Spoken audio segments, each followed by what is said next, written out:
This video will help you understand how to set up the left-hand course navigation menu in Canvas. As Canvas usage increases, more exciting features are continuously added that are accessible on the left-hand menu.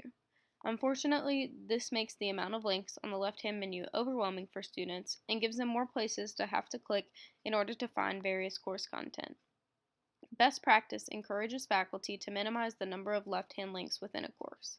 Optimal course design utilizes modules to direct students through the content you are providing. Let's look at how we can minimize the links that show on the left-hand side. To get started, I'm going to scroll down and click on Settings. And in Settings, you'll notice various tabs of things we edit, but I'm going to click on Navigation. In the navigation area, we can drag and drop items to reorder them or to remove them from the course navigation. You can see here we have a few items being displayed, as well as the items on the bottom that do not appear. I'm going to go ahead and choose to remove a number of these items, just to show you what it would be like, give you an example. With no particular order in mind, I just want to get them out of the way so the bare minimum items are available that my students need to complete my course. You'll notice I have down here taken away files and pages because I don't want students to have access to look at my files and pages. Instead, I want them to be directed through the content in a way that's helpful, such as adding announcements and modules, and in a way that I want them to interact with the content. If we were to leave files and pages available, they can go into those areas at any time, which may cause them to become confused, and I don't want that to happen, so I'll just remove their access. I now have fewer links in my course menu. You can set this menu to work however you'd like, whatever works for you in your Canvas courses.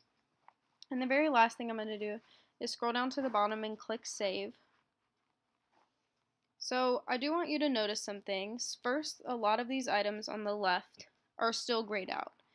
This can happen for two reasons. One reason is that there is no content in that item in those areas for students to see.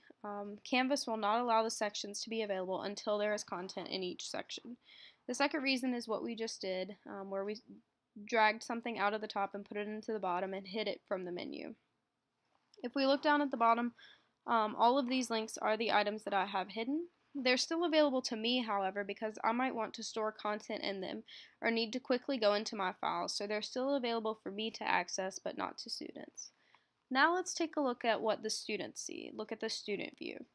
In course settings on the far right, over here, you'll notice this little button with the glasses. If you click on student view, it'll bring up this menu with a purple box, and this is exactly how a student would view your course. You'll notice over here on the left-hand side that all of those grayed out items that we just saw are gone because either there was no content in them or they were hidden from students. The student can only see items I made available to them. When I click down here on the bottom and leave student view, all of those items come back for me to see. The last thing I want to point out to you are a few of the items that I always have hidden from student view. These include evaluations, people, purchase course materials, etc. Remember, a clean course menu design will allow students a more simplistic course and allow you to maintain more control over what students can access in your course and how they interact with course content. You can always bring items back onto your course menu by going into Settings, clicking the Navigation tab, and dragging the items back up into the menu.